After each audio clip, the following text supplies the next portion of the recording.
Elikkäs, moikka, mä oon Kaapo. Tänään mä teen videon siitä, kuinka ulkona on liukas ja on todella kylmä.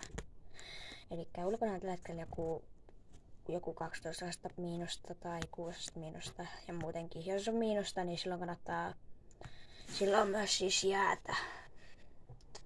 Ja se jää ei tee hyvää sulle. Ja jos sä haluat pysyä terveenä ja sä että sä et liukastu, niin silloin kannattaa pitää nastakenkiä tai talvikenkiä. Ei mitään tyhmiä lenkkareita tai mitään vastaavaa tyhmää. Ja myös ulkkareja kannattaa käyttää, jos sä haluat olla fiksu ja sulle siis ei tule muutenkaan kylmä. Eli jos sä käytät ulkkareja, sulle ei tule kylmä ja sit sä et jäädy. Eli nykynuoret, käyttäkää oikeasti ulkkareita, koska ulkkarien käyttö on fiksua ja sit sulle ei tule kylmä. Ja niin, tässä oli vaan mun yksi juttu. No niin, tilatkaa kanava, heippa!